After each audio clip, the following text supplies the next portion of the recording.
afternoon, everyone. Thanks so much for joining us today. My name is Niku Madavian. I am the Director of Corporate and Business Development at Emory Pharma. We're very excited to announce that we have established a co-marketing agreement with GenX Technologies, and we've recently press released this as well.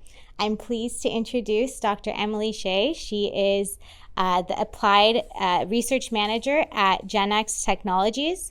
She earned her PhD under Professor Lisa Jones at the University of Maryland in Baltimore. Over the past 3 years at GenX, she has made strides in development of HRPFs. You're probably wondering what that stands for. I'm not going to get into the details because Emily will be sharing more about that. Today's talk will also cover how to do high-order structure analysis of proteins. So it's our pleasure having Emily join us today with the GenX team. Thank you so much. Thank you so much for that introduction, and thank you all for joining in my presentation. I'm excited to share my research in HRPF, or Hydroxy Radical Protein Footprinting, and other structural biology techniques. So when I talk about structural biology, let's start at the very basics, where we're looking at a string of amino acids, the primary sequence, which will fold into secondary structures forming alpha helices, beta sheets, random coils, and eventually tertiary structures and quaternary structures. So this is where GenX is interested in, the high order structure, looking at how the protein is folding into these tertiary structures and how those subunits are forming and where they're interacting with one another. Because this is really important, not only when you're developing your drugs, knowing where the drug is binding to your protein or how it's changing its structure, that also has a direct influence on the protein's cellular function. So the structure and function are highly related to one another. So when we're developing drugs or biotherapeutics, it's very important to have a really good characterization of your higher order structure. There are several different methods that researchers are using to study the high order structure of proteins, and they can be roughly sorted by 3 characteristics: ease of use, information value, and cost of analysis. And when we organize these different techniques based on those 3 characteristics, they sort into 3 main groups. The first group are the lower resolution technologies. These are, you might see in any structural biology laboratory. They're fairly common. They're more widely available. They are more affordable to perform and much easier to perform and interpret the results. And oftentimes they are very high throughput. So if you have a very large library of proteins or drugs that you want to characterize, it's very easy to quickly stream them through these instruments and get information almost immediately. However, the type of information you get can be quite ambiguous in terms of the protein's higher order structure, because usually it's average across the full protein structure. So you see that a protein is interacting with something, or your protein's changing in structure, but you don't know exactly where it is or how it's changing, which is very important when you're characterizing biotherapeutics or characterizing your protein of interest. To get that information, you have to go increasing in the information value to the other 2 techniques. With the highest resolution techniques like X-ray crystallography, cryo-EM, and NMR all grouped together. These will give you the highest atomic level information about your protein. However, they are typically very difficult to operate with highly trained researchers to not only run the instrument, but data process and interpret the information to get actionable information about your protein. Also, there's some size limitations for the various techniques. With NMR, you need fairly smaller molecules, and cryo-EM, you need larger complexes typically, and then X-ray crystallography is kind of in the middle. And you might be studying your protein in a more non-native environment where you have to freeze or crystallize your protein, or have limitations on the type of buffer that can be used for those techniques. And as well as if you have a heterogeneous sample, it can be quite difficult to get clear information from these techniques. And then finally, we have mass spec-based structural biology techniques like chemical cross-linking, HDX, and hydroxy radical protein footprinting, which HDX and HRPF are both protein footprinting techniques. So these, the mass spec-based structural biology are a lot easier to perform and interpret the results compared to the high-resolution techniques, and they give a lot more information than the low-res techniques. And you also can look at your protein in a more native environment in solution, as well as getting heterogeneous samples. You can get structural information from complex mixtures, and there's no protein size or complex limit. A lot of these techniques have been done inside of cells. So moving forward, I'm going to give a little more information about these various techniques, starting with chemical cross-linking. So here we are looking at the protein complex as well as protein-protein interactions using a chemical agent or a cross-linker that will covalently bond two amino acids that are close to one another. And this modification is very stable, so after the chemical cross-link, you can digest your protein and detect which peptides are cross-linked together using mass spectrometry. So you're getting spatial proximity of your protein either within its own complex or what other protein next to it is. But like every other technique, there are some advantages and disadvantages. First, the advantage, this is really good if you have an unstable complex or a very fast transient interaction, because that cross-linker will stabilize that interaction, which you don't often get with the more higher resolution techniques that can give quite ambiguous information from that. Unlike other protein footprinting techniques, chemical cross-link can easily differentiate between a structure change across a protein and then a protein-protein interaction. And it can also look at complex mixtures as well as the stable modification that I mentioned earlier. Some disadvantages include over cross-linking your protein, meaning it can start forming non-specific modifications across your protein, which can give bad structural information for your complex or protein. With over cross-linking can cause an alternate native protein structure where the cross-link forms, causing the protein to change structure or change in interaction, and you continue cross-linking. Obviously, that will give you a lot of false positive interactions or structure changes. And you can see that the data processing is probably the most difficult out of the mass spec-based structural biology techniques, because these various cross-links, not only can they happen across your protein, across a single peptide, or across two different structures, so the data analysis can be quite laborsome. The spatial resolution is quite limited, so you'll understand which amino acids are close to each other, but the exact distance is not clear. The chemical cross-link you use can alter which amino acids you're looking at and how close they are, but can be ambiguous. Some cross-linkers that researchers use are toxic, so there's some special sample handling that is required for that, and then storage. So the next class is protein footprinting. So there are two different types of protein footprinting: reversible footprinting and irreversible. So reversible is with HDX, and that can be self-explanatory. It's a modification that can eventually be lost. And then irreversible modification, like HRPF, is a more stable modification. There are a lot of different irreversible modifications. I'm just showing a few here. Some of the more common ones. And you can see that there are specific modifications like NAM that'll modify cysteine specifically, and then GEE, which will modify aspartate and glutamate specifically. These types of modifications will decrease the protein surface that you can probe, but it makes data processing a lot easier.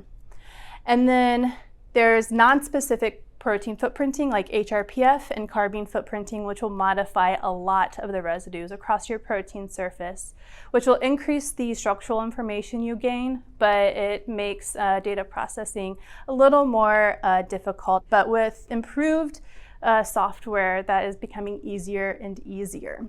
So the two most common protein footprinting techniques is HDX and hydroxy radical protein footprinting. So HDX takes advantage of the fact that hydrogens exchange in the solution that your protein's in. So if you use heavy isotope hydrogen like deuterium, then you can exchange your hydrogens to deuterium, causing a mass shift about 1 Dalton, which can be detected from the mass spec. So like all the other methods, it has its advantages and disadvantages. First off, HDX is looking at the dynamics of the backbone of the protein, which is a unique information that a lot of other structural biology techniques don't gain. Also, it's a solution state method, so it's a more native condition for your protein that you're studying. And it's non-perturbing, so you'll be labeling the most native condition of your protein, and the deuterium doesn't affect the structure or the protein's structure. And HDX is very well established. It has been, it's probably the most common used protein footprinting technique to date. It's been used the longest, and there are technologies and softwares that are fairly well established that a lot of researchers are using.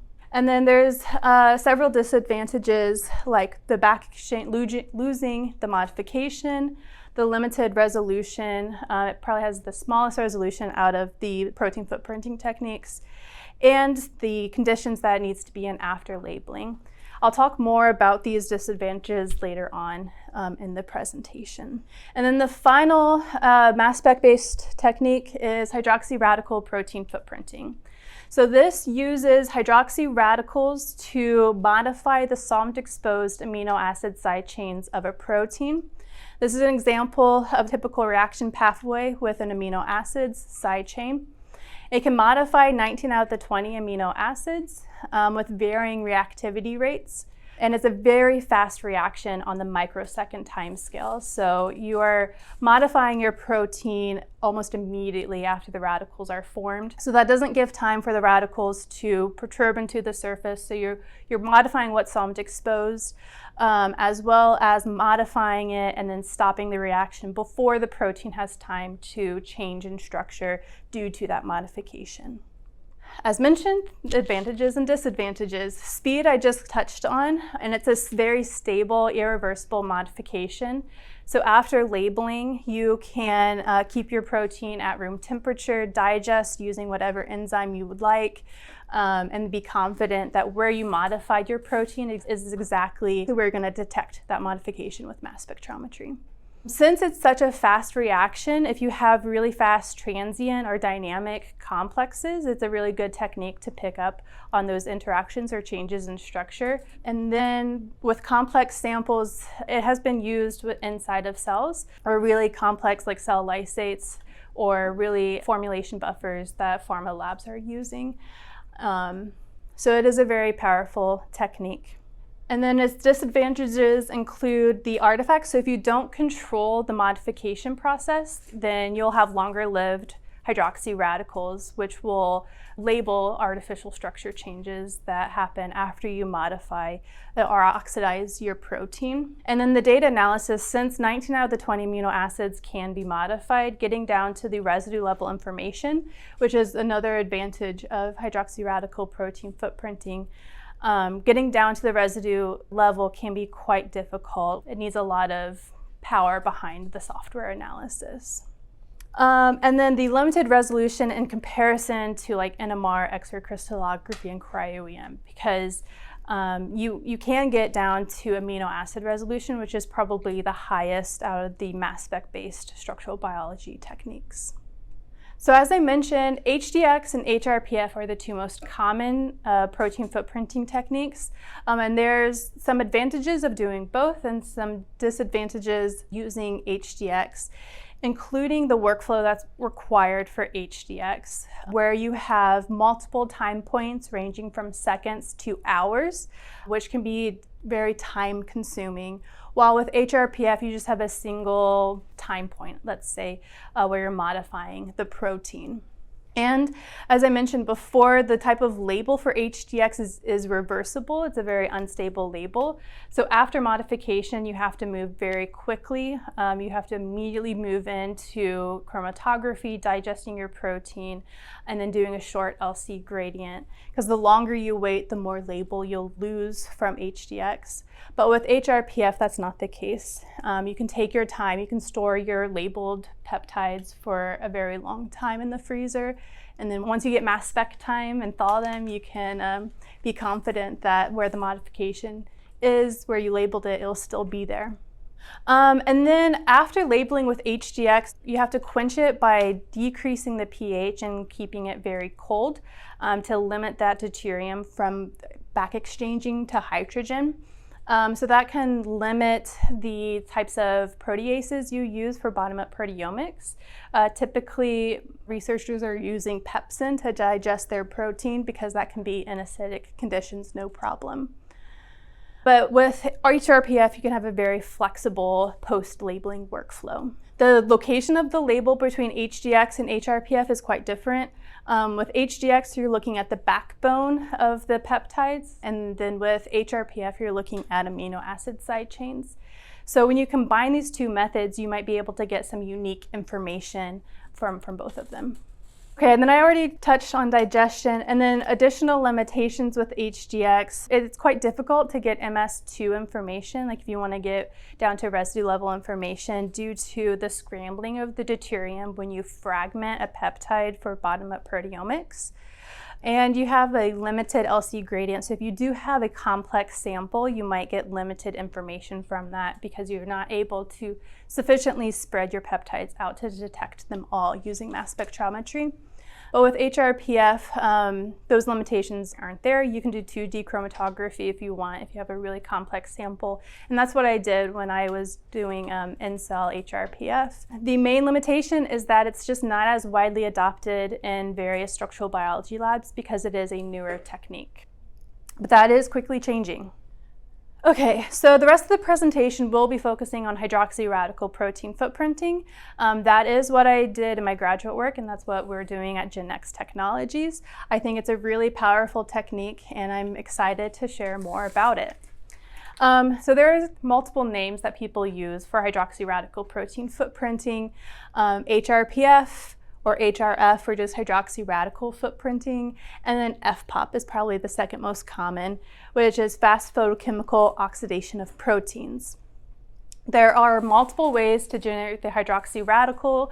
I'm just going to teach you the one that we are using, which is a UV-based way that photolyses hydrogen peroxide to form hydroxy radicals.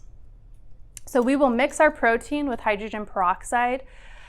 We flow them together past a flashing light source that'll photolyze hydrogen peroxide into 2 hydroxy radicals, which will then modify the solvent-exposed regions of your protein. So when your solvent accessibility changes, you'll see a similar change in modification. And with the addition of a radical scavenger like adenine, you can limit that lifetime to a microsecond, which is faster than what proteins unfold, which is very important when performing this method.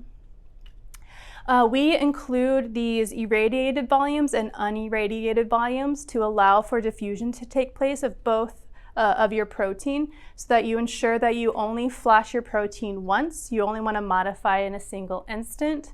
And then after modification, we collect it in a quench solution containing catalase, which will break down extra peroxide, and methionine, which will scavenge any longer-lived secondary radicals that form when you modify your protein. So a typical workflow, we usually look at one protein or multiple proteins in 2 or more conditions. So then we just look at the full change in oxidation, because the amino acids do have varying reactivity rates to hydroxy radicals. So you might have different levels of the amplitude of oxidation, but when you just look at the full change, that can give you an idea of how that specific peptide was changing in solvent accessibility versus did it have a lot of cysteines or methionines in that peptide. So this is an example of a protein-protein interaction. We want to identify the protein interaction interface and if there are any allosteric structure changes taking place after the interaction. We expose both conditions to hydroxy radicals, and then we will unfold the protein, digest it to form peptides, and then detect those peptides using bottom-up proteomics. And then with the MS2 fragmentation, we can then localize specific amino acids that have that modification on it. And then we combine all of that information and calculate the average oxidation across your conditions, allowing you to localize regions that have a significant change, which will help you identify regions that became less solvent exposed or more solvent exposed. So researchers are using this technology for a lot of different applications, like looking at protein-protein interaction sites, looking at conformational changes in your protein, either changing the buffer or the formulation from that protein, or adding in some sort of ligand or activator. And then also protein-ligand interaction sites, and then using this information to improve their protein structure predictions using molecular modeling. And as I mentioned, it's also being used studying proteins inside of cells. So in the introduction, my research was with Lisa Jones, and she is optimizing in-cell FPOP so that we can study proteins inside of the cells, so we can account for the molecular crowding that can influence the protein-protein interactions, the protein's kinetics, as well as including the protein DNA interactions. You'd be surprised of how many off-target interactions drugs can have once you throw it inside a cell and let it interact with whatever it wants to interact with, versus isolating a protein and seeing, oh, it has a really high affinity. It's really great. As well as looking at membrane proteins, looking at them in their more native environment, in the complex cellular membrane, versus isolating them from their neighboring proteins or changing the lipid environment. And there's really no other technique that can give the type of information that in-cell FPOP can provide. But right now at Gennex, we are focusing on in vitro FPOP. Gennex developed this FOX system, which stands for flash oxidation. So it is a laser-free FPOP HRPF system that uses this 3-inch flashing plasma lamp that can photolyze hydrogen peroxide very efficiently. Shown here, there's a light red background. That's the spectra from the flash lamp. So it can form these very high peak intensities at the low UV range, which is great because that's where hydrogen peroxide absorbs the most. Its absorbance spectra is right here. Compared to the laser-based methods that other FPOP techniques use. So it can very efficiently photolyze hydrogen peroxide with less energy, and it is stored behind this photolysis module, so there's no UV exposure to the lab. So this can go on any laboratory benchtop without any other PPE. And then immediately downstream of the photolysis module is a dosimeter module. Here, we are monitoring the absorbance at 265 nanometers because adenine, the radical scavenger that I mentioned earlier to limit the hydroxy radical lifetime, also changes in absorbance when it's oxidized. It'll decrease in absorbance, and it does this in a nice linear fashion. So as I increase the lamp energy, I will slowly decrease in absorbance from adenine. This is really important for when a differential study is taking place, where you want to compensate for one condition's changes in background scavenging, so that any change in oxidation is a direct result from a protein-protein interaction or structure change, not because there is just fewer radicals to label your protein of interest. So with the FOX system, we've looked at several different applications, looking at the interaction interfaces of aggregate proteins, as well as epitope-paratope mapping, and looking at just general complex formations. We've also looked at protein-ligand interactions, both orthosteric and allosteric interactors, and then changes in stability and structure from that protein after interacting, and then changes in structure following various interactions or changing the buffer or excipients. So the rest of the presentation, I'll go through a few applications. The first one is looking at a monoclonal antibody epitope-paratope characterization. So here we are trying to identify specific regions or structure changes that take place of an antibody antigen. So we want to characterize this to help improve the vaccine characterization, as well as provide developers some intellectual property when identifying their epitope and paratope. In this case study, we were looking at TNF-alpha, which is a pro-inflammatory cytokine, and adalimumab, which is a monoclonal antibody prescribed to treat inflammatory diseases. We chose this as our case study because it is very well characterized. It has a few crystal structures with known interaction interfaces for both the epitope and paratope. So we wanted to see if the FOX protein footprinting system could accurately detect the same regions. So using the FOX system, I first labeled TNF-alpha alone. These plots are the dose response plots that are formed from the dosimeter module. These are the adenine's absorbance, and in gray, the lamp from the photolysis module is turned off, so this is adenine's background absorbance. I turned the lamp to 715 volts, and I saw about a 30 milliabsorbance unit drop in adenine's absorbance. So then I knew when I threw in adalimumab, I needed to increase the voltage of the lamp so that I got the same change in adenine's absorbance. So any change in, or any decrease in oxidation from TNF-alpha was a direct result of adalimumab binding to it. Here are a couple examples of the XICs generated from Foxware software that analyzes the data. So on top are a couple unmodified peptides, and you can see that they elute a nice single peak, while the modified peptides, we see multiple peaks that are eluting. So this represents different amino acids that have been modified in that same peptide.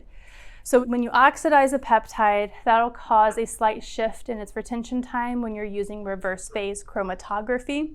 And depending on which residue is modified, it'll have a slightly different shift. So each of these represent a different amino acid that's been modified from that peptide. So we evaluate the monoisotopic mass of each of these peaks as well as its isotopic distribution to ensure that we got the peptide of interest.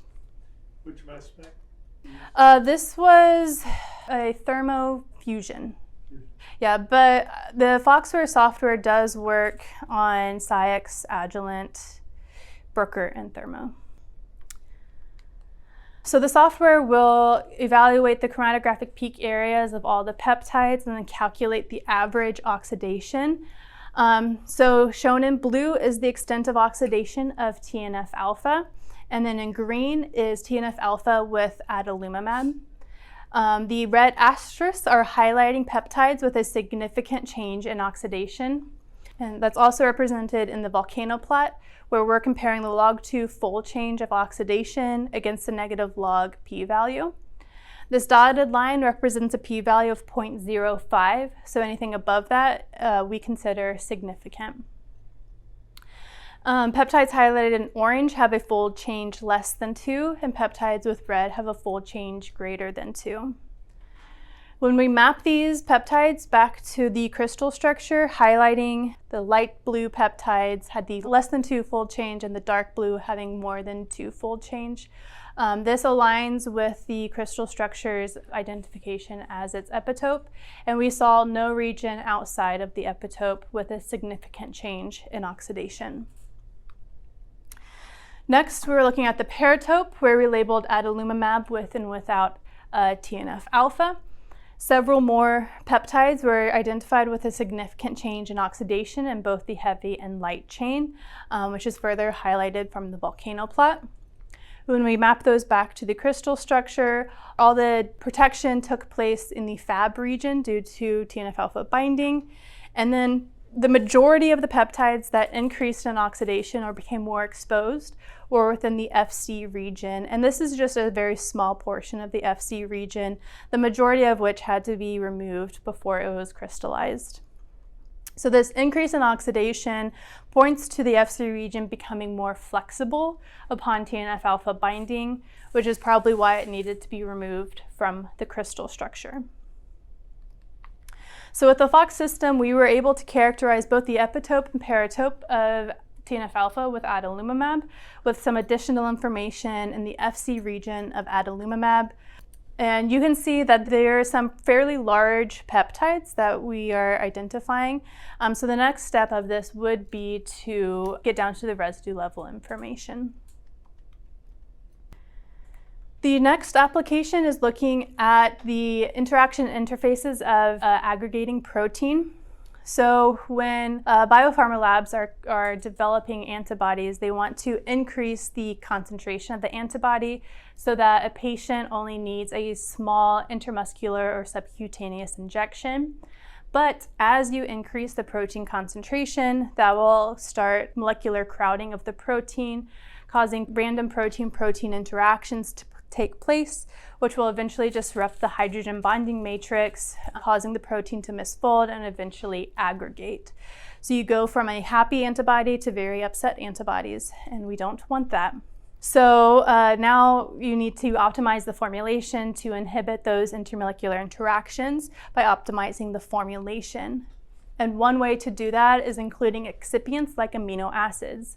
So amino acids stabilize the protein and disrupt those intermolecular interactions and stabilize the hydrogen bonding matrix. So with the FOX system, we wanted to see if we could identify the interaction interfaces of pre-aggregate protein before and after adding in an amino acid. So we had a high concentration of antibody with and without an amino acid, and then we modified both conditions.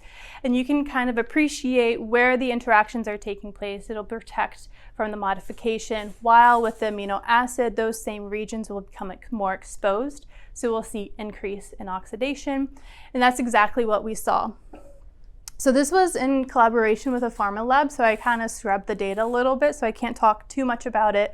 But we were able to identify several peptides that became more exposed after we added in the amino acid.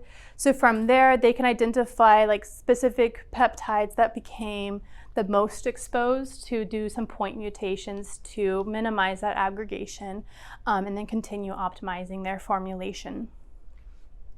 And then the last application is looking at a type 3 kinase inhibitor. This was Abl kinase with and without GNF5. So Abl kinase goes from its active opened conformation, and then the SH3 binds to this mystate binding pocket and induces this closed conformation. However, this SH3 domain can be removed and then it forms an oncogene. There are several medications that bind into kinase's active domain to actively remove ATP, but there's a lot of off targets from those medications, as well as Abl kinase not responding as well to those anymore. So there was a need for allosteric inhibitors that are highly specific towards Abl kinase, one of which is GNF5. So we labeled Abl kinase alone. We see the dose response plots of Abl kinase shown here, Abl kinase with its activator ATP, and then Abl kinase with GNF5. With GNF5, it scavenged some hydroxy radicals, so we needed to slightly increase the lamp voltage from the FOX system to get the same change in absorbance from the dosimeter molecule. So these plots look a little different from the TNF-alpha and adalimumab study, which used adenine as its radical scavenger and dosimeter molecule. In this, we are using tris buffer. So tris acts the opposite of adenine. It will limit the lifetime of the radical, but unoxidized tris doesn't really absorb at 265, but upon oxidation, it does absorb. So after labeling, we digested, ran the mass spec. Shown here is the coverage of the oxidized peptides as well as the extent of oxidation. So Abl kinase is a fairly large protein, and we got pretty good oxidative coverage across the full protein surface. And then with ATP, we saw a few peptides that became protected. And when we map those back to the crystal structure, the peptides in the kinase domain are around the ATP binding pocket. So we were able to see protection from ATP, and then some structure changes taking place in the SH2 and SH3 domain, which are fairly disordered. So this is a structure from AlphaFold. There's really no crystal structure that includes these regions due to how unstructured they are. And then when we throw in GNF5, which will cause Abl kinase to go from the open conformation to its closed conformation, we see a lot of structure changes taking place. Several peptides that became more protected, all of which are in the kinase domain, around the surface of the kinase domain due to SH2 and SH3 closing around it, with several peptides becoming more exposed in the SH2 and SH3 domain. Unfortunately, we did not detect the unmodified peptide of the myostate binding pocket. It was a hydrophilic peptide that didn't really retain on our column, unfortunately. So from this, we were able to get some really good structural information from both the kinase domain and the intrinsically disordered regions, which are involved in Abl kinases like protein-protein interactions, where it is localized within the cell and how it interacts with molecules, which a lot of no other technique has provided. So which I think would be really interesting if someone can take these results and then improve the model in AlphaFold for the intrinsically disordered regions of Abl kinase. Okay, so with that, I'd like to thank you for your attention, and I'd be happy to answer any questions. Well, I think actually epitope mapping is very important in pharmaceutical discovery. Yeah. So actually my previous company, HEX, was used a lot, epitope mapping, and so that they would have, 3 or 4 different epitopes, and they see how do they bind, to the protein of interest. That's more of a comment. Also, comparability studies and stability studies. You want to prove when you're scaling up the process, you want to demonstrate that you have, the same form before and after scale up. It's called comparability studies. It's very useful there as well. Yeah, we have done some stability studies with adalimumab, having it sit at room temperature or slightly heated up, and it looks pretty similar with HRPF. We haven't done the comparability studies. Right. That would be an interesting application to look at. Quenching, since this is a hydroxy radical, don't you worry about radical kind of polymerization? Yeah. Okay, so the question is, do we use quenching after modification? And yes. So we either use catalase, which will break down extra peroxide with methionine amide, which will scavenge any longer-lived secondary radicals.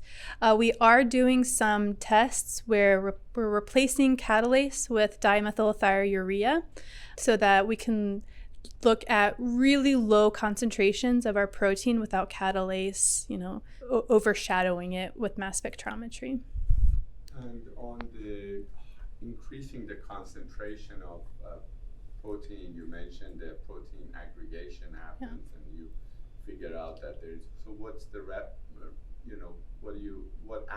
what's an actionable thing that you can do to prevent that? Yeah, so I think the most common is optimizing the formulation, and then doing some point mutations across the proteins that you have regions that are highly susceptible to modification.